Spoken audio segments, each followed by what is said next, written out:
nós nos confiamos a Ti. Olhamos para Ti e esperamos em Ti. Em nome de Jesus. Amém. Irmãos, vamos abrir nossas Bíblias na Epístola de Paulo aos Efésios. Vamos ler alguns versículos do capítulo 1. Efésios, capítulo 1. Vamos ler a partir do verso 15. Essa primeira oração de Paulo nessa epístola. Efésios 1, 15. Vamos olhar com bastante atenção esse texto.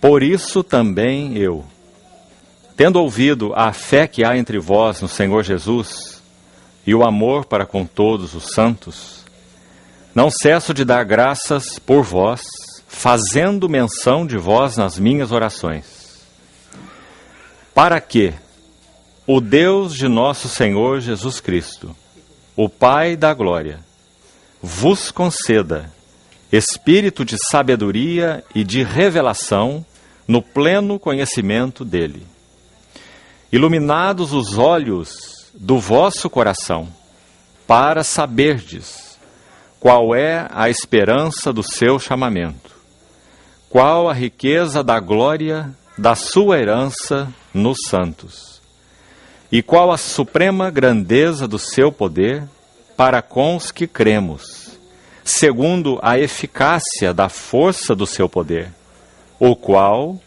exerceu ele em Cristo, ressuscitando-o dentre os mortos, e fazendo-o sentar à sua direita nos lugares celestiais, acima de todo principado e potestade e poder e domínio, e de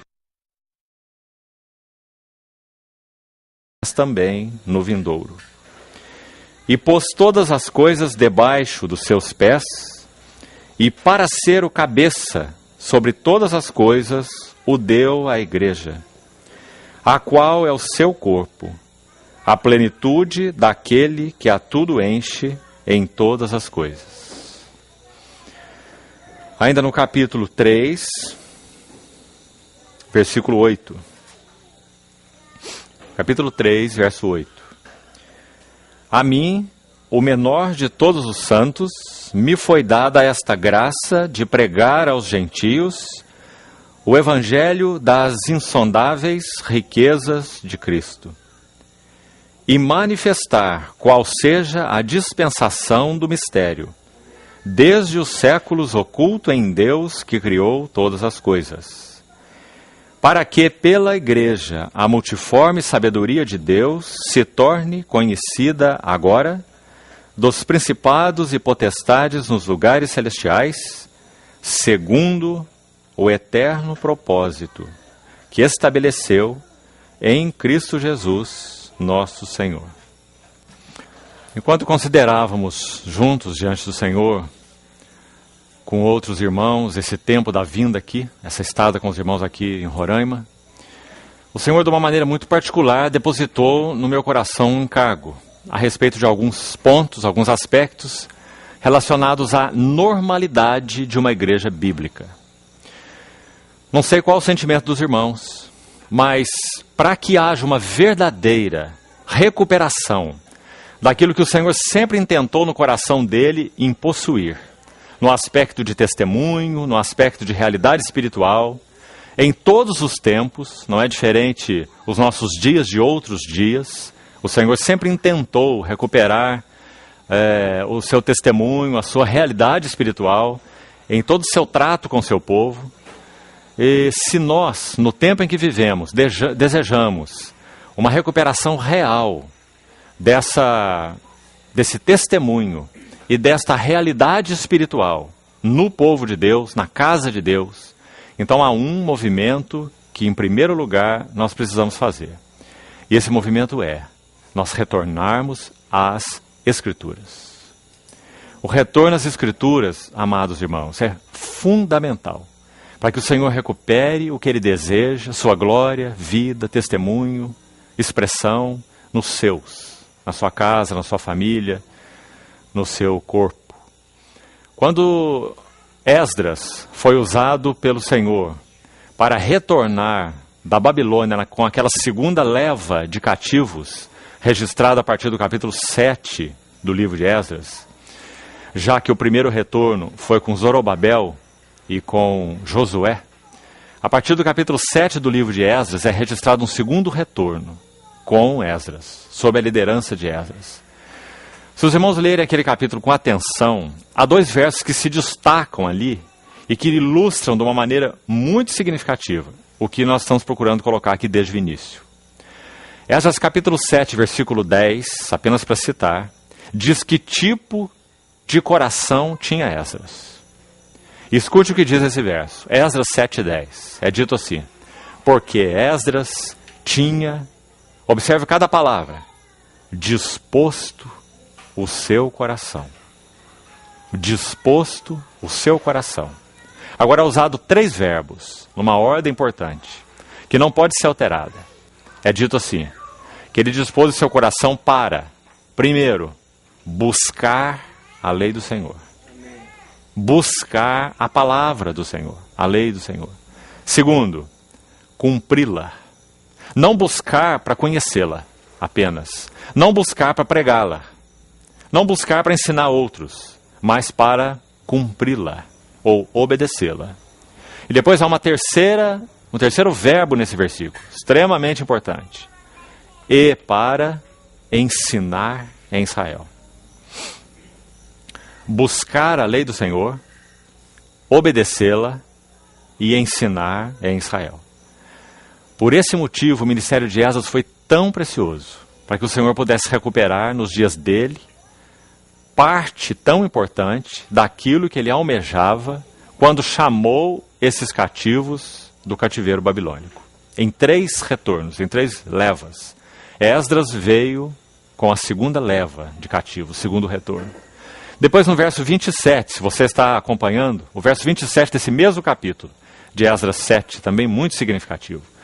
E esse verso diz que quando Esdras foi fazer esse retorno, Deus moveu o coração do rei da Pérsia, para que então liberasse recursos para que Esdras levasse para Jerusalém no seu retorno. Então é usada uma palavrinha aí, em pelo menos uma das traduções, muito também significativa, que nos ajuda a ver em que tempo nós estamos e qual é a intenção do Senhor para os dias em que vivemos. E a palavra aí é ornar. Você sabe o que significa ornar, né? Adornar. Então, Esdras 7:27, no final desse verso, Esdras diz assim: bendito seja Deus, que dispôs o coração do rei, para dessa forma ornar a casa de Deus que está em Jerusalém. Então, esses 2 versos, tanto o 10 quanto o 27 do capítulo 7, eles resumem qual era o cerne da vida, do coração, do encargo de Esdras como homem de Deus. Primeiro, então, nós já vimos. Ele dispôs seu coração para buscar a lei do Senhor, ou esquadrinhar as Escrituras. Cumprir aquilo que ele entendia ser, então, a ordenação do Senhor. Os desejos do Senhor. Para que o Senhor avançasse na recuperação do que era dele. Em terceiro lugar, para ensinar. Porque essa também é uma necessidade na casa de Deus. Para que o Senhor recupere o que é seu. Podemos dizer, então, que aquela palavra do verso 27, ela é uma palavra que mostra a consequência desses 3 verbos do verso 10. Por que Esdras foi capaz de ornar a casa de Deus? Por quê? Porque a resposta está no verso 10. Porque ele dispôs o seu coração para buscar a lei do Senhor, obedecê-la e ensinar. Por isso ele pôde ornar. E os irmãos sabem, se conhecem o registro da história nesse livro, também Neemias, Ageu, Zacarias, os livros chamados do retorno, do cativeiro ou da restauração.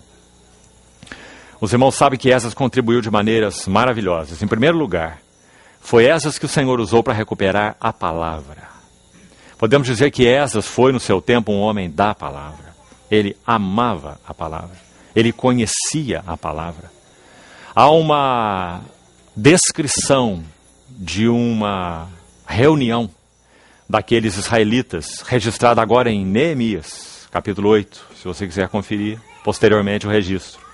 muito significativa, porque é Esdras, junto com outros que se revezaram em turnos, desde a alva, provavelmente durante 6 horas contínuas, desde a alva até o meio-dia, numa plataforma que montaram ali para aquele fim, para que eles pudessem ser vistos por todo o povo, que era muito. É dito naquele capítulo que eles se reuniram no 7º mês, naquela porta das águas. Então, aqueles israelitas que compartilharam a palavra, naqueles dias se revezavam em turnos durante mais ou menos 6 horas. E aquele capítulo registra assim, que aqueles que ouviam a palavra, eles encheram seu coração de gozo, porque a palavra do Senhor estava sendo ouvida de novo. Irmãos, ela estava em Babilônia durante 70 anos. O povo de Deus, observe a similaridade daqueles dias e dos nossos dias. O povo de Deus podia ler, pregar, ensinar a Torá na Babilônia. Eles não tinham nenhum empecilho para isso, muito pelo contrário. Eles tinham uma total liberdade, vamos chamar de religiosa. Podiam ler a Torá, podiam cantar os salmos, podiam fazer as suas orações. E se você não sabe, foi na Babilônia, durante o período de 70 anos, que as sinagogas foram criadas. A ideia da sinagoga. O que era uma sinagoga? 10 famílias poderiam se juntar e poderiam então reunir para ler a Torá, cantar os salmos, fazer suas orações e ter uma reunião, digamos, então, ao Senhor, na Babilônia. Sabe o que não tinha nessa reunião? Só não tinha o mais essencial, o resto tudo tinha. Só não tinha o mais importante, que era o altar, onde eles podiam oferecer os seus sacrifícios e responder ao Senhor, então, em adoração. Esse altar não podia ser edificado na Babilônia. Isso seria uma blasfêmia. Porque o lugar, a base do Senhor, para que o altar fosse edificado e Deus fosse adorado, era Jerusalém. De forma nenhuma eles ousariam levantar um altar na Babilônia, porque o Senhor tinha sido muito claro para eles, que o lugar do seu nome era Jerusalém. Mas observe então a estratégia do inimigo, que usou, cremos, esse artefato, esse artifício da sinagoga, para, em primeiro lugar, aplacar uma consciência religiosa que o povo de Deus tinha por ser povo de Deus. Então, o fato deles terem a Torá e poderem ler a lei do Senhor, cantar os salmos, fazer suas orações, apaziguava sua consciência religiosa. Mas eles não podiam fazer, então, aquilo que era central para Deus, oferecer sacrifício. E se os irmãos conhecem a tipologia bíblica, sabem do que o altar é tipo. Claro, claríssimo. O altar no Velho Testamento, todas as menções de altar falam do lugar onde Deus é adorado. O altar é um tipo da pessoa e obra de Cristo. Cristo e este crucificado, na linguagem de Paulo aos Coríntios, 1 Coríntios capítulo 2. O altar era uma figura de Cristo e este crucificado. Todo animal que era colocado no altar era figura de Cristo. Deus, antes do altar ser instituído em Êxodo 25, nas ordenações de Deus, e edificado ali no capítulo 40 do livro de Êxodo, quando o livro encerra, através de Moisés, Abraão já viveu uma vida de altar. E se você se lembra, Abraão edificou 4 altares na história dele. E cada vez que Abraão dava um passo a mais no conhecimento de Deus e na realidade dele com Deus, ele edificava mais um altar. 4 altares. Desde o primeiro até o último, onde ele colocou Isaac, seu filho, no Monte Moriá, em Gênesis 22. Porque altar fala de comunhão, de adoração, de resposta à revelação de Deus. Isso já era assim antes que ele fosse edificado como uma instituição de Deus através de Moisés. Muito interessante. Porque o altar sempre tipifica essa relação com Deus, comunhão, adoração, e essa relação que tem base no que Cristo é e no que Cristo fez. Pessoa e obra de Cristo. Esse é o primeiro ponto que nós vamos, então, gastar algum tempo nessa noite, até onde o Senhor nos conduzir. Se não concluirmos hoje, continuamos com ele amanhã. Mas esse, então, é o primeiro ponto. Essa introdução que estamos fazendo aqui é com essa finalidade, de nos chamar a atenção para qual é o primeiro elemento da normalidade de uma igreja bíblica. Qual é o primeiro elemento? Para que uma igreja seja normal, para que seja uma igreja bíblica, normal, qual é o primeiro elemento? A centralidade da pessoa e obra de Cristo. Irmãos, hoje estávamos conversando após o almoço com alguns dos irmãos e relembrando algo. Você sabe que o Senhor Jesus é tipificado nas Escrituras, além de tantos outros tipos, pelo sol, não é? Malaquias diz que ele é o sol da justiça, trazendo salvação nas suas asas. Você sabe que a igreja é tipificada pela lua, porque a lua não tem luz própria, a lua reflete a glória do sol, não é? A igreja não é nada sem Cristo. Você pode olhar para uma noite de lua cheia, para aquela linda lua, e você dizer quão glorioso é o sol, não é? Porque ela é só um espelho. Sem sol não tem lua. Ela não tem o que refletir. Então, irmão, se isso é verdade, assim o é, então imagine se na nossa experiência, digamos assim, obrigado, irmã, se na nossa experiência, de alguma maneira, a lua ocupa a frente do sol. Quando isso acontece, o que nós temos aqui na Terra? Trevas, eclipse. Então, quão perigoso é nós começarmos esse assunto da normalidade da igreja pela igreja, compreendeu? Pela igreja o que ela é, pela igreja suas práticas, pela igreja o que ela contém, esse não é o assunto. O primeiro aspecto de uma vida, de uma igreja bíblica normal, da normalidade de uma igreja bíblica, é que ela é centrada na pessoa e obra de Cristo. Se de alguma maneira o Senhor Jesus deixar de ser apreciado, nós perdemos toda a realidade do que a igreja é. Que bom que me pareceu que o Senhor, de uma maneira clara, tem ministrado isso aos irmãos. Tanto é que, enquanto cantávamos um hino, um irmão corrigiu a letra de um cântico. Não é? Porque você viu o que aquela estrofe disse? Que bom que os irmãos assim corrigiram. Aquela frase disse que a igreja é nosso viver. Né? Mas a igreja não é nosso viver. Paulo, quando escreveu aos Filipenses, capítulo 1, foi tão claro, né? Filipenses 1, 21. Porquanto para mim o viver é Cristo, e o morrer é lucro. Não é? Então, quão perigoso é quando a própria igreja, tão preciosa ao Senhor. Nós acabamos de ler Efésios 3, que diz que é pela igreja que a multiforme sabedoria de Deus se torna conhecida, de principados e potestades. Mas que perigo, apesar da preciosidade da igreja, quando ela ocupa a frente daquele que é a sua base, o seu centro, o próprio Cristo. Resultado na nossa experiência, resultado na nossa caminhada, resultado nas nossas reuniões, resultado nos nossos cânticos, e você pode extrapolar para tudo, resultado na nossa família, sabe qual é? Trevas. Porque nós não vivemos da igreja. A igreja não é o nosso viver. Nós vivemos de Cristo. Cristo é nossa vida, Colossenses capítulo 3. Cristo é nosso viver, Filipenses capítulo 1. As duas coisas são Ele. A igreja também não é a nossa vida. Onde está escrito isso na palavra? Cristo é a nossa vida. Quando Ele se manifestar, nós seremos manifestados com Ele, em glória. Não é? Cristo é o nosso viver. E a vida que agora vivemos na carne, vivemos pela fé do Filho de Deus. Não é? Então é tão claro isso. Mas é tão sutil as maneiras como o inimigo usa para inverter coisas preciosas. Tanto o Cristo quanto a igreja são preciosos. A igreja é preciosa por causa de Cristo. Né?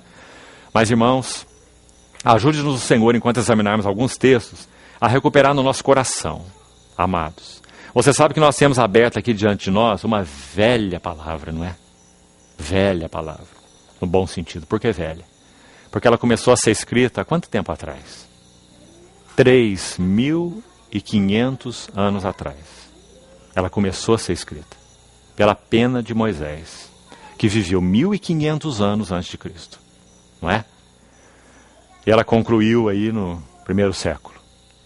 E nós temos hoje na nossa mão uma palavra que iniciou a sua inspiração escrita há 3.500 anos. E ela está aqui, mantida na nossa mão, como palavra soprada por Deus, inspirada por Deus, guardada com o sangue de mártires.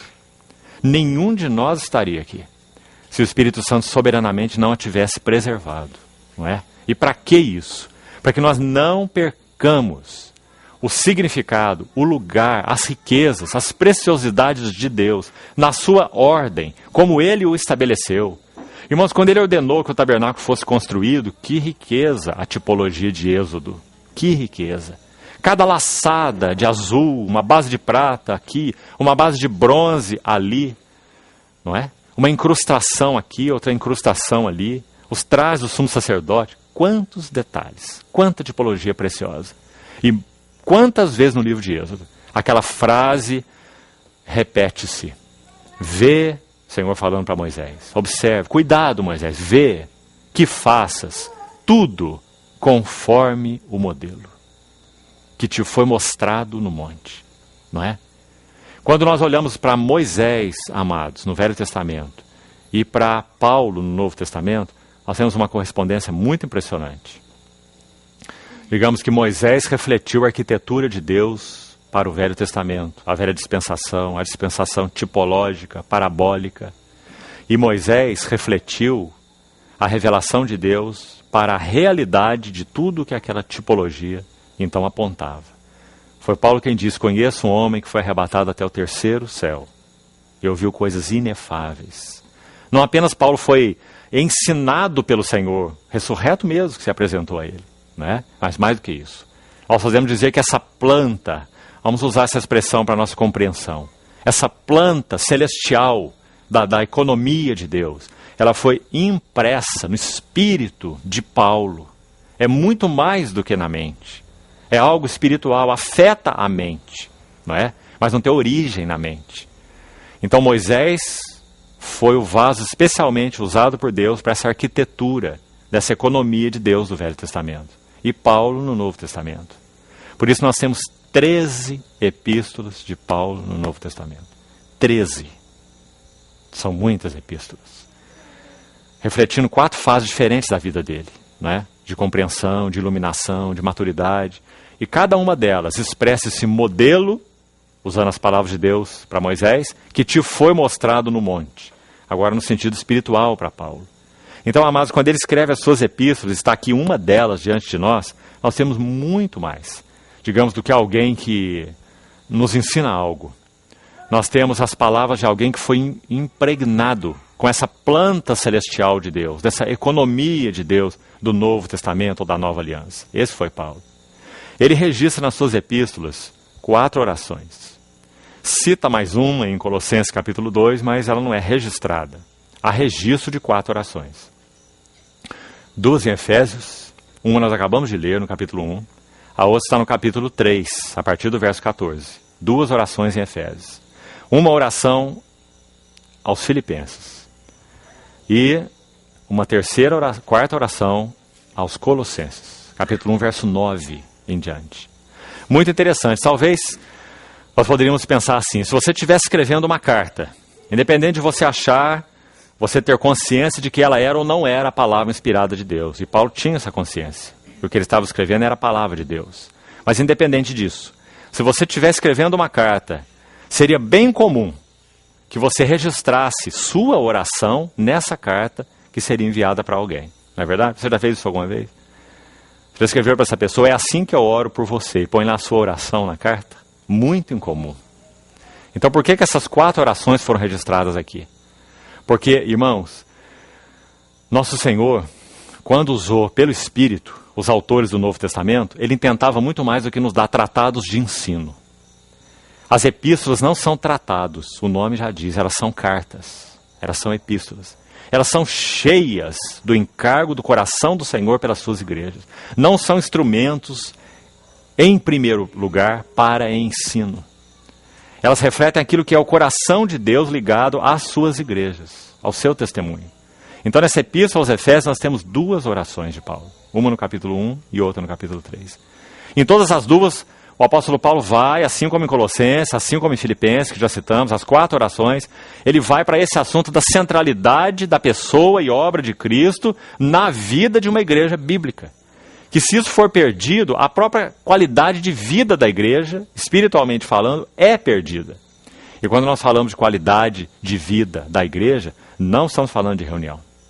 A igreja tem reuniões, mas a igreja não é reuniões. A igreja é uma realidade espiritual, de 24 horas por dia. Se a igreja se reúne sem a realidade espiritual de quem Cristo é, sua pessoa e obra, e sem a realidade espiritual da vida da igreja, então essa reunião da igreja, ela é abominável ao Senhor. Irmãos, em tempos de muito menor revelação, Deus falou isso através do profeta Isaías. Imagine a nossa responsabilidade diante da revelação que temos tido, do que é a igreja de Deus. Você lembra Isaías quando começa seu livro? O Senhor, através de Isaías, dizendo para o seu povo que, usando as minhas palavras, parafraseando, que parasse com aquele sacrifício, que ele não aguentava mais. Aquilo dava nele nojo, porque o ajuntamento solene estava associado com iniquidade, com aquilo que desagradava o Senhor, não é? Qual era o problema? Falta de realidade espiritual. Ajuntamento solene continuou, não é? Porque a realidade que Deus busca no seu povo não são reuniões, não são ajuntamentos. A realidade que Ele busca no seu povo é a vida da igreja em Cristo Jesus. Vivendo para Ele, vivendo dele e vivendo nele. Essas três preposições tão importantes. Vivendo em Ele, nele, vivendo dele e vivendo para Ele. Então, quando Paulo registra essas orações aqui, em todas elas nós vemos que esse era o ponto focal, o ponto central. Ele estava intercedendo pelos irmãos diante do Senhor para que eles fossem chamados para as riquezas de Cristo e não perdessem Cristo de vista, por nada. Nada do que eles eram, nada do que eles podiam fazer, não colocassem nada na frente de Cristo, não colocassem ministério na frente de Cristo, não colocassem obra na frente de Cristo, não colocassem nada na frente de Cristo. Amados, nós vamos entrar em alguns detalhes aqui daqui a pouco, mas me permito ainda insistir um pouco mais nessa introdução. Há um capítulo muito especial no livro de Ezequiel que nos traz uma clareza sobre a distinção que Deus faz entre o serviço a Ele e o serviço à casa dele, que se torna um capítulo impressionante naquele livro. Você sabe que um dos temas centrais de Ezequiel é a casa de Deus. Ezequiel usa 8 capítulos para falar sobre detalhes desse templo, como ele descreve ali, a partir do capítulo 40 de Ezequiel. Se você consultar o capítulo 44, Ezequiel 44, muito instrutivo, muito interessante. E não perca de vista, nós ainda estamos aí nos tempos do Velho Testamento. Quanto mais isso deve ser uma realidade espiritual para nós hoje na casa de Deus e no serviço da casa de Deus. Sabe o que acontece em Ezequiel 44? Se você lê aí, veja o verso 10, especialmente 10 a 13 e alguns versos a mais. Observe esses versículos. É dito que os levitas tinham sido infiéis ao Senhor durante um período específico do seu serviço. E o Senhor os rejeitou.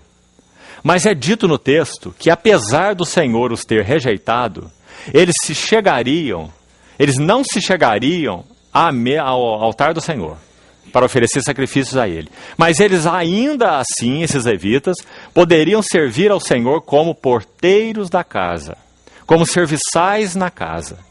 Serviço para a casa de Deus. Continuariam sendo, vamos usar a expressão, servos da casa. E esse ponto eu queria que os irmãos notassem aí, com muito cuidado. Eram levitas. Se eram levitas, eram então daquela linhagem que serviria ao Senhor, por designação do Senhor, lá naquela época de Êxodo, quando eles foram separados para isso, os irmãos se lembram da história, né? Mas é dito aí que por causa da infidelidade deles, eles não se chegariam ao altar do Senhor para oferecer sacrifícios a Ele. Mas eles ainda continuariam servindo à casa do Senhor, ou ao templo. Então eles seriam porteiros, eles administrariam assuntos externos. Confira o texto depois, por favor. Agora observe que há um detalhe nessa narrativa. E o detalhe é de uma família, que ela é citada por nome, porque o Espírito Santo quis deixar essa lição clara para nós e fazer essa distinção. É dito assim: mas os levitas, filhos de Zadok, da casa de Zadok. O que tinha de especial quanto a esses levitas da casa de Zadok? Eles não foram desagradáveis ao Senhor. Eles não foram infiéis ao Senhor. Então o Senhor seleciona essa casa e diz: os filhos de Zadok, eles se chegarão a mim. Irmão, que distinção terrível esse capítulo 44. Imagina alguns levitas podendo se chegar à casa do Senhor, mas não podendo se achegar ao próprio Senhor. Você já pensou sobre isso? Imagina eles podendo servir assuntos de administração externa, a casa, as portas, mas não poder oferecer sacrifícios no altar. Não é? E quando o Senhor se refere a isso, ele usa esse pessoal aí tão forte, tão significativo. Diz, eles não se chegarão a mim, porque eles foram desagradáveis a mim, mas se chegarão à casa. Então, amados, não é a mesma coisa servirmos ao Senhor e servirmos à casa do Senhor. É importante nós vermos essa distinção. Nós podemos, sim, servir à casa do Senhor sem servir ao Senhor. Agora, o oposto não é verdadeiro.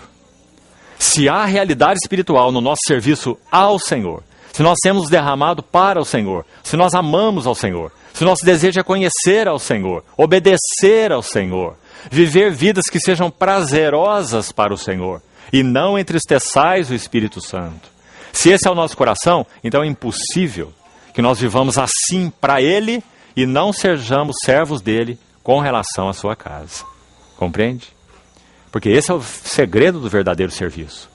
Mas o oposto é terrível. Podemos servir a casa sem servir ao Senhor. Irmãos, e Paulo, então, quando ele registra essas orações, ele mostra qual era o ponto principal dessa normalidade de uma igreja bíblica. E nós vamos usar, então, alguns textos, vamos começar daqui e avançar até onde o Senhor nos conduzir. A primeira marca de uma igreja bíblica, uma igreja normal, dessa normalidade, é que a igreja é cristocêntrica. Ela não é centrada em si mesma, em primeiro lugar, conforme já falamos, né? Ela não é centrada em coisas para Deus, nem em coisas de Deus, nem em serviço para Deus. Ela é centrada no próprio Cristo. Quando eles voltaram do cativeiro da Babilônia, citando de novo aquela ilustração, no primeiro retorno com Zorobabel e Josué, você se lembra o que está escrito em Esdras capítulo 3? Aquele livro tem tantos princípios preciosos, irmãos. Uma ordem tão clara e precisa da recuperação da realidade espiritual no povo do Senhor. Primeira atitude daquele povo quando retorna do cativeiro da Babilônia. Esdras 3:3. Esdras 3:3. Lá diz assim: e eles firmaram o altar sobre as suas bases. Está aí o altar. Que fala do que então? A centralidade da pessoa e obra de Cristo. Firmaram o altar sobre as suas bases. O versículo continua assim: ainda que estando sob o terror dos povos da vizinhança, eles ofereceram sacrifícios ao Senhor. Pensa um pouquinho sobre isso. Use aí um pouco a sua mente e peça a ajuda do Espírito Santo para te ensinar. Se nós estivéssemos na posição de Zorobabel e de Josué liderando esse povo, nós, naturalmente falando, faríamos isso? Nunca. O motivo é muito simples. Eles estavam voltando para uma cidade que não era nada mais. Não tinha mais nada. Muros destruídos. Templo derrubado. Portas queimadas a fogo. Nós chegaríamos lá com quase 50 mil pessoas, conforme o registro de Esdras. Quase 50 mil pessoas. E a nossa primeira atitude quando chegássemos lá com essa legião, uma cidade arrasada, exposta a feras, a inimigos, não é? Nós iríamos edificar um altar para oferecer sacrifício ao Senhor? Era isso que nós iríamos fazer? Com o mínimo de conhecimento estratégico? De jeito nenhum. Nós iríamos começar a restauração por onde Deus terminou. Os muros. Primeira coisa que nós faríamos. Nós íamos querer imediatamente fazer muros, né? Ao redor de nós para nos sentirmos protegidos. Mas por que o povo não fez isso? Você sabe, então, se ler para trás, que aqueles que saíram do cativeiro, eles tiveram o espírito deles despertado pelo Senhor. Esdras 1:5 diz: aqueles cujo espírito Deus despertou. Esdras 1:5. Então foi algo que o Senhor estava movendo no meio deles, né? Então por isso eles edificaram o altar. Eles tinham a consciência do quê? De que se eles tivessem, preste atenção nisso, uma relação acertada com o Senhor no altar, eles não precisariam temer os seus inimigos. Não é maravilhoso isso, irmãos? Não há uma necessidade tremenda de nós, com a ajuda do Senhor, recuperarmos isso em nossas vidas? pessoais, nosso altar pessoal, nas nossas famílias, na realidade da vida, dos relacionamentos da igreja, não há necessidade? Se nós temos uma relação acertada com Deus em Cristo, focados na pessoa e obra de Cristo, que é o que o altar tipifica, nós não precisamos temer os nossos inimigos. Por isso eles firmaram o altar sobre as suas bases. E você vê que o Espírito Santo quis fazer essa referência, não está aí à toa, isso é a palavra inspirada de Deus. Esdras 3:3, é dito assim, ainda que, o Espírito Santo pôs nota nisso aí, ainda que, e eles estavam sob o terror dos povos ao redor. Por que há essa menção? Exatamente porque o Espírito Santo está louvando a atitude deles. Ainda que eles estivessem aí expostos ao terror dos povos, eles não edificaram muros, eles não puseram guardas, eles edificaram o altar e o firmaram sobre as suas bases. Foi por isso que Paulo falou aos Coríntios, eu decidi nada saber entre vós, senão Jesus Cristo e este crucificado. Irmãos, quando ele inicia aquela epístola aos Coríntios, capítulo 1, verso 7, ele fala algo para aquela assembleia que nos leva a um ciúme santo. Sabe por quê? Nós olhamos para a igreja aos Coríntios e nós logo lembramos dos problemas, não é? Corinto é citado como exemplo de carnalidade, não é assim? Sempre. Efésios como exemplo de espiritualidade, não é? Sempre. Mas escute o que Paulo fala para os Coríntios. 1 Coríntios 1:7, ele fala assim, em tudo fostes enriquecidos nele, Cristo. Em toda palavra, em todo conhecimento, e não vos falta nenhum dom. Era uma igreja rica ou não? Essa assembleia de Corinto. Se irmãos já pensaram?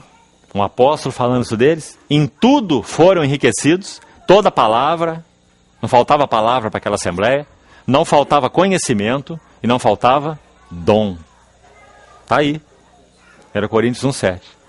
Mas eles tinham um quarto elemento a mais junto com isso. Toda palavra, todo conhecimento, todo dom, nós podemos dizer, toda carne. E quando o Senhor, então, através de Paulo, escreveu aquela epístola a eles, irmãos, o que o Senhor quis fazer, corrigindo aqueles irmãos da igreja em Corinto, era mostrar para eles a centralidade da pessoa de Cristo e a centralidade do trabalho da cruz. Que sem esse trabalho da cruz na vida deles, eles não poderiam avançar como assembleia. Eles poderiam usar até as coisas de Deus e se corromperem com elas. Aliás, Paulo foi claro com eles, mostrando que eles já estavam se corrompendo. Quando eles, por exemplo, disputavam a respeito de dons espirituais. Paulo viu que isso era uma corrupção. Quando eles se embriagavam, alguns deles, em plena mesa do Senhor, não esperando um pelos outros. Paulo entendeu que isso era uma corrupção, não é? Mas, irmãos, na nossa vida espiritual, o dom de Deus, o conhecimento de Deus, a palavra de Deus, eles podem andar juntos com a carne. E é só o trabalho da cruz em nós que nos livra da carne. Para que aquilo que é palavra de Deus, conhecimento de Deus, revelação de Deus, possa então, dom de Deus, possa ser então, possa fluir através de nós de uma maneira incorrupta. O instrumento que Deus usa para cortar a carne é a cruz. Por isso que é tão importante esse entendimento de que o altar fala da pessoa e obra de Cristo. Não apenas da obra de Cristo objetiva, mas da obra de Cristo subjetiva. Que pelo Espírito Ele faz em nós, ou o trabalho da cruz, o caminho da cruz. Então a primeira marca de uma igreja normal é a centralidade da pessoa e obra de Cristo. Você conhece a Epístola aos Filipenses? Vamos citar agora um exemplo do Novo Testamento. Filipenses tem 4 capítulos. O tema de Filipenses é qual é a experiência cristã normal. O que é normal para nós crermos no Senhor experimentarmos na nossa vida cristã? Qual é a experiência cristã normal? Essa linda epístola, colocada aí no meio de 2 livros tremendos. Efésios de um lado, Colossenses de outro lado. Efésios falando da glória do corpo de Cristo. E Colossenses falando da glória do cabeça do corpo. Filipenses está aí no meio, falando da experiência cristã normal. 4 capítulos, lembra-se? São 4 capítulos. Como que eles se subdividem? Qual é a ênfase de cada capítulo? Paulo vai usar aquela carta linda, tão especial, para dizer para os filipenses que a experiência cristã normal é, no capítulo 1, que Cristo seja o nosso viver, como já falamos. No capítulo 2, verso 5, ele vai dizer: tende em vós a mesma mente ou pensamento que houve também em Cristo Jesus. Ou seja, Cristo é a nossa mentalidade. No capítulo 3, no verso 12, ele vai dizer assim: prossigo, verso 14, prossigo para o alvo, para o prêmio da soberana vocação de Deus em Cristo Jesus. Então o que ele tem para nos dizer no capítulo 3? É que Cristo é também nosso alvo, ou nossa meta, sermos semelhantes a Ele. Contemplando como por espelho a glória do Senhor, o que acontece conosco? Somos transformados de glória em glória, na sua própria imagem. Então esse é o assunto de Filipenses 3. Cristo é a nossa meta, ou nosso alvo. E finalmente no capítulo 4, aquele contextozinho precioso, versos 10 ao 13 do capítulo 4. Paulo vai dizer que Cristo é nossa suficiência. Ele fala: aprendi a viver contente em toda e qualquer situação. Tudo eu posso naquele, a ideia lá é em união com aquele.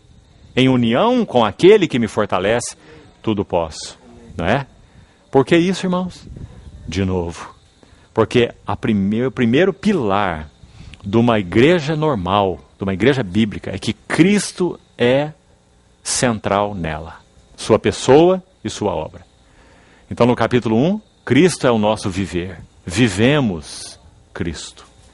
No capítulo 2, Cristo é a nossa mentalidade. Quando nós fomos regenerados, o Espírito Santo não transformou a nossa mentalidade com a regeneração. Ele nos deu um coração novo, um espírito novo, mas a promessa para a nova aliança é que ele iria inscrever e imprimir. Essas duas palavras. Suas leis no nosso coração. E esse é um processo. Não é algo feito de maneira instantânea. Não é? Então por isso Paulo exorta os filipenses: tende em vós, senão não precisaria exortá-los, se fosse algo automático. Tende em vós o mesmo pensamento que houve também em Cristo Jesus. Então Cristo é a nossa mentalidade. Capítulo 3, como falamos, Cristo é a nossa meta. Não é apenas nosso viver, não é apenas nossa mentalidade, mas é nosso alvo. Porque o alvo de Deus é que nós sejamos semelhantes a Cristo, para serem conformes à imagem do seu Filho, para que ele seja o primogênito entre muitos irmãos. Esse é o propósito de Deus no que concerne a nós, ao seu trabalhar em nós, né? Então Cristo é nosso alvo. E finalmente o capítulo 4. Cristo é nosso tudo. Ou Cristo é nossa suficiência. Tão lindo aquele capítulo, irmãos. Filipenses é uma epístola tão especial. Exatamente porque trata da questão experiência. Mostrando que ou vivemos Cristo, ou então nós não teremos um viver da igreja, um serviço da igreja que seja agradável aos olhos do Senhor. Porque Cristo não será nosso viver. Nós estaremos derivando vida de outras fontes. No início também cantamos um cântico que apontava para isso, né? E isso nos lembra também aquelas palavras de Jeremias, quando o Senhor fala que o seu povo deixou sua glória, por aquilo que era de nenhum proveito, um manancial de águas vivas para cavar cisternas rotas, que não retém as águas, não é? Então, se Cristo não é o nosso viver, sem viver nós não ficamos, compreende? Nós vamos buscar fontes para o nosso viver, que não é Cristo. E haja fontes, não é? Dinheiro, prestígio, sucesso, estudo, carreira, família, que é algo precioso para o Senhor, pode estar num lugar inadequado. Porque família também não é o nosso viver. Nosso viver é Cristo. E se nós vivemos Cristo, então nossas famílias são adequadas. Não é? Compreende como isso é importante, irmão? Então essa frase, Cristo é nosso viver, ela é tremenda. Porque ou Ele é o nosso viver, ou nós vamos derivar esse viver de outras fontes.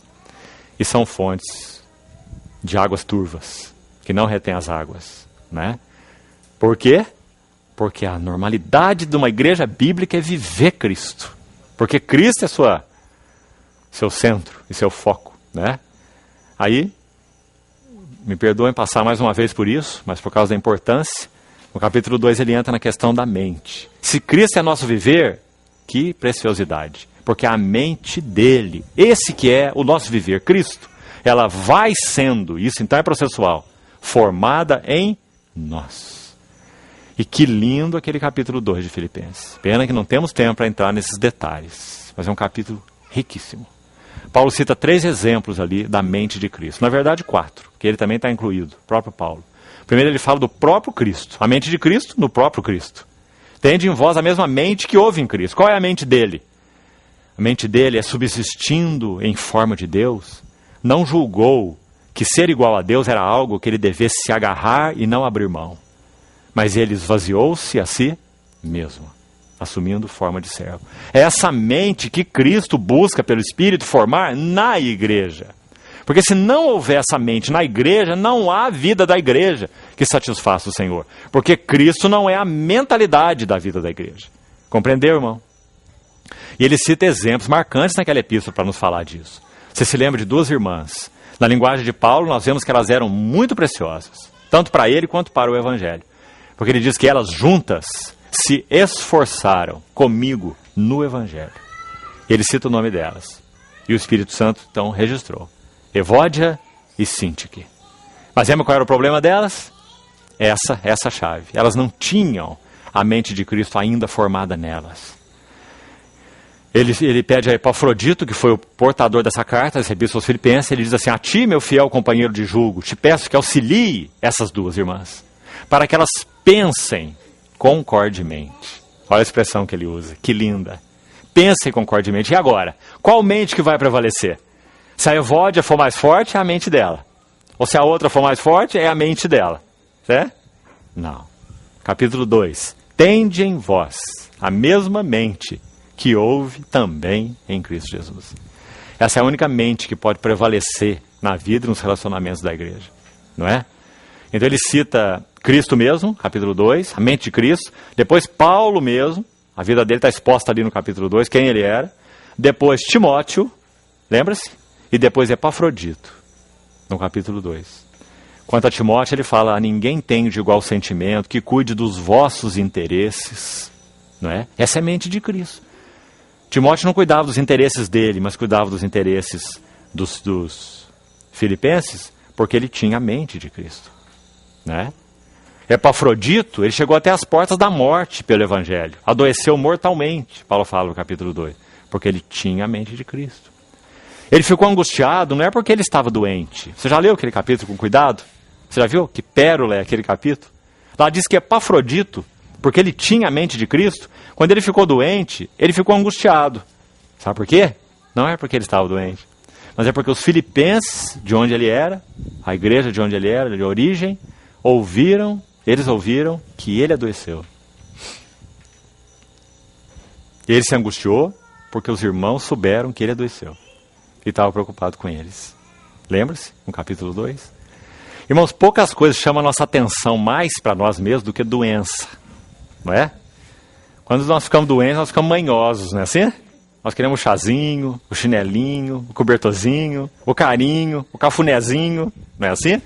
Poucas coisas nos lançam mais para dentro de nós mesmos do que doença. Ai de mim, tenham piedade de mim, não é assim? Aí é dito que o Epafrodito adoeceu mortalmente. Ele não teve gripe não, resfriado não é? Mortalmente, Paulo fala. E lá fala assim: e ele estava angustiado porque ouvistes que ele adoeceu. Você viu a mente de Cristo? Quando nós não temos a mente de Cristo, nós somos cheios de autopiedade. Olhem para mim, orem por mim, como eu estou sofrendo. Não é assim? Autopiedade. Depois no capítulo 3, Cristo nossa meta, Cristo nosso alvo. Considero tudo como um lixo inútil, refúgio, para ganhar a Cristo e ser achado nele. Capítulo 3. Considero tudo como perda por causa da sublimidade do conhecimento de Cristo Jesus, o meu Senhor, por amor do qual perdi tudo e considero tudo um lixo para ganhá-lo. Prossigo para o alvo. Lindo capítulo. Porque o primeiro, me permita a ênfase, irmãos, porque o primeiro pilar de normalidade de uma igreja bíblica é que ela é cristocêntrica. Não apenas na visão dela, mas na experiência dela. Ela é cristocêntrica na visão, porque Cristo é o centro de Deus, não é? Não há outra visão que não seja a visão de Cristo. Quão complicada é essa expressão, delicada pelo menos, visão da igreja. Cuidado com essa expressão. Há uma visão na Bíblia que é muito clara, mas não é da igreja não, é de Cristo. Todos aqueles que viram Cristo caíram aos seus pés como mortos. Lembra-se? Isso foi verdade para Isaías, isso foi verdade para João, não é? Daniel mal recuperou suas forças no capítulo 10. O Senhor teve que tocar nele 4 vezes para ele se pôr de pé no capítulo 10.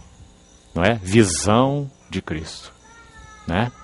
Então, esse é o Filipenses 3. Ele é nosso alvo. Prossigo para o alvo. E naquele capítulo, mostrando esse pilar da normalidade de uma igreja bíblica, cristocentricidade, na experiência, Paulo fala assim, esqueço das coisas que para trás ficam. Está aí outro laço para nós. Porque nós, às vezes, temos facilidade de esquecer os fracassos, mas temos dificuldade de esquecer os sucessos. E quando Paulo diz que esquece o que para trás fica, ele coloca tudo no mesmo saco. Esquece fracasso e esquece sucesso. Ele não era detido pelo fracasso e nem soberbecido pelo sucesso. Isso é outra coisa tremenda. Impossível para nós, a não ser que Cristo seja o nosso alvo. Prossigo para o alvo. E então esqueço das coisas que para trás ficam. E olha que ele tinha uma bagagem grande para ser esquecida, né? De dores, de aflições, mas também de muito e muito sucesso.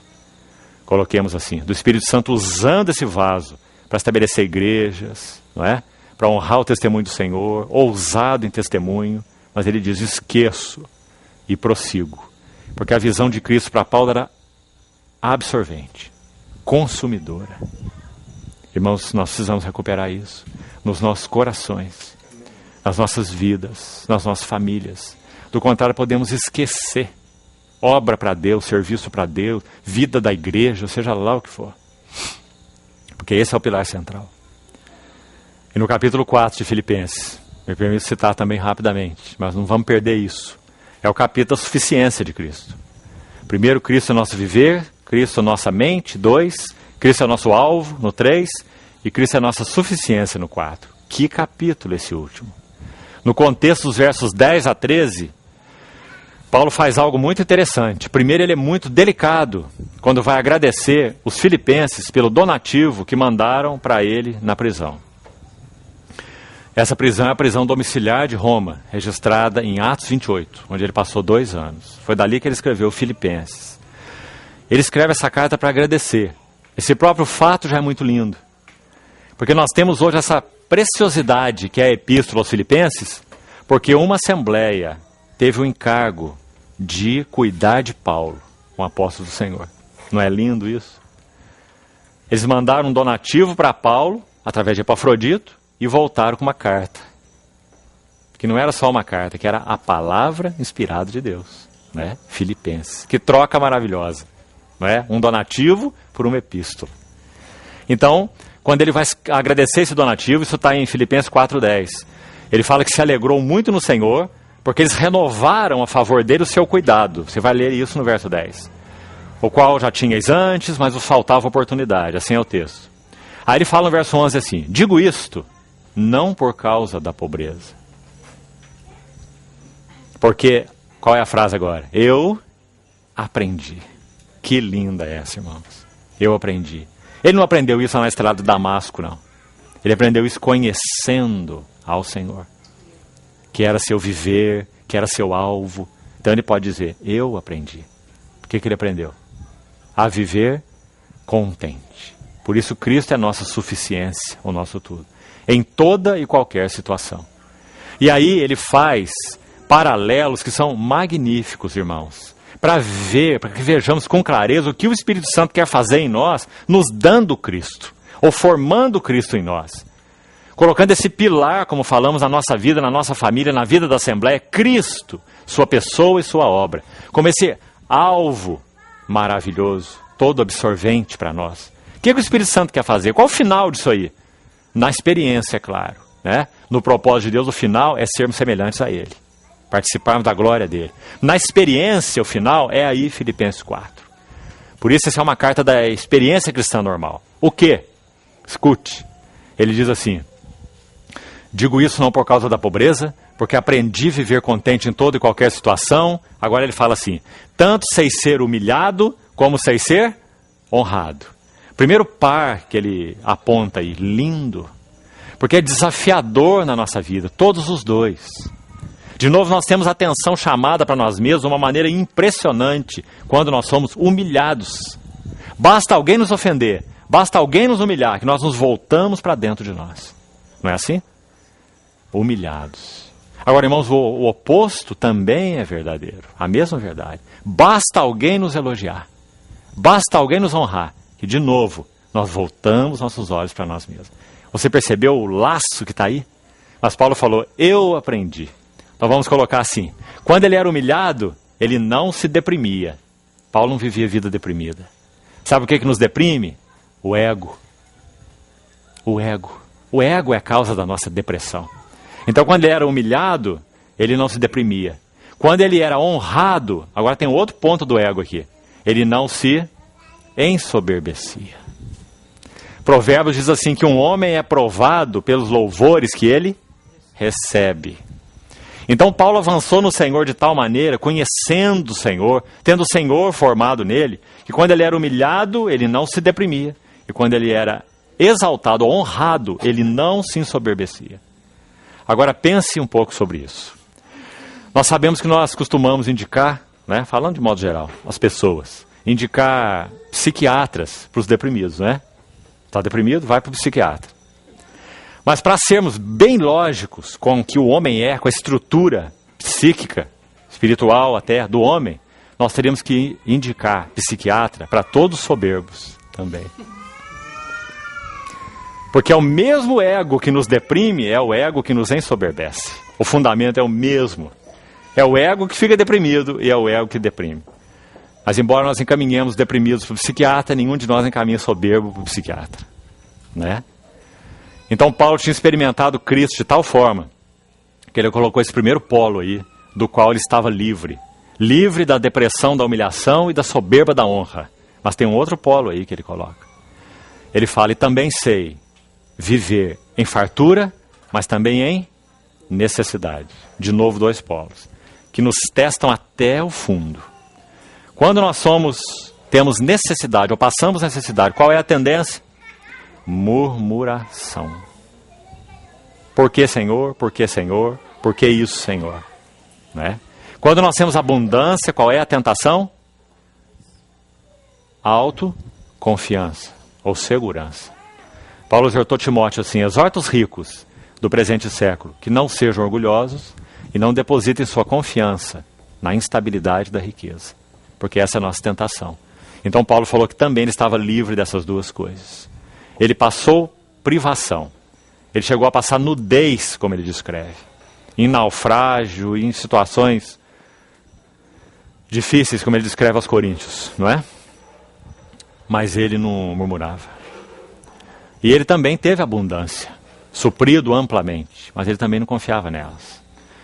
Então a única coisa capaz de nos liberar nesses polos tão fundamentais, irmãos, é se Cristo é o nosso viver. E se através disso, então, por causa disso, esse trabalho da cruz se torna real em nós pelo Espírito Santo. Num outro tempo que tivermos juntos, vamos falar um pouco sobre esse trabalho da cruz, o que ele significa. Outro aspecto estreitamente ligado a Cristo. Cristo e a cruz é um par gêmeo. Não se separa Cristo da cruz. Cristo sem cruz não é o Cristo de Deus. Porque o grão de trigo caindo na terra veio para morrer, para que ele não ficasse só. E uma cruz sem Cristo também é nada, é vazia. O que é uma cruz sem Cristo? Não é? Mas também o Cristo sem cruz não é o nosso Cristo, porque não é o Cristo de Deus. Né? Decidi nada saber entre vós senão Cristo e este crucificado. Então não apenas recuperar nesse pilar da normalidade da igreja a centralidade da pessoa e obra de Cristo, mas a implicação disso para nós, ou seja, o trabalho subjetivo da cruz em nós, ou o caminho da cruz. O que é o caminho da cruz, o que significa tomar a cruz, né? Porque está aí outro ponto que nós temos nos equivocado. Basta observar a linguagem entre os santos, entre os irmãos. Alguém está sofrendo, o que ele diz? Ele está tomando a cruz. Mas não é isso que a Bíblia diz. A Bíblia não diz que sofrer é tomar a cruz. Porque você pode sofrer e não tomar a cruz. Então, essa questão do trabalho da cruz em nós é outro assunto essencial de ser restaurado, para que nós possamos caminhar para a maturidade. Sem cruz, sem igreja. Sem trabalho da cruz em nós, não há realidade espiritual da vida da igreja. Então, vamos parar por aqui hoje. Amanhã nós seguimos um pouco mais dentro da epístola aos Efésios, que na verdade não podemos abordar com mais calma, né? Com mais tranquilidade, mas entendo ser necessário que nós então tivéssemos feito essa abordagem inicial aí, essa introdução, para que o Senhor nos ajude a ver o que significa Cristo, sua pessoa e sua obra, como esse ponto primário. Não poderíamos começar de outro lugar, porque qualquer outro lugar é errado. Começar pela igreja é errado, começar pela família é errado, começar pela obra é errado, começar pelos relacionamentos é errado, porque o pilar primário da normalidade de uma igreja bíblica é que Cristo é o nosso foco, nosso centro, nosso alvo, nosso tudo. Então que o Senhor nos ajude a recuperar isso, irmãos. Com a ajuda do Senhor, então, amanhã nós vamos seguir um pouco mais na Epístola aos Efésios e em outros textos. Amém. Vamos orar ao Senhor mais uma vez.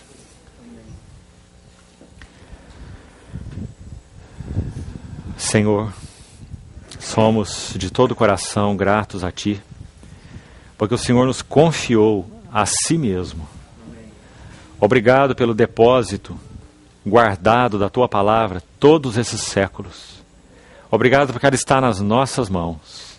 E obrigado porque ela pode ser aberta e interpretada pelo Teu Espírito. Senhor, nos ajuda a retornarmos às Escrituras, para que o Senhor obtenha em nós realidade espiritual. Não apenas uma profissão de fé, mas uma realidade espiritual. Continua, Senhor, nos instruindo e nos explicando aquilo que só o Senhor pode nos explicar, de acordo com o que foi compartilhado nessa noite. Interpreta o Senhor mesmo aos nossos corações. Nos ajuda. Nós confiadamente oramos a Ti. Amém, Senhor.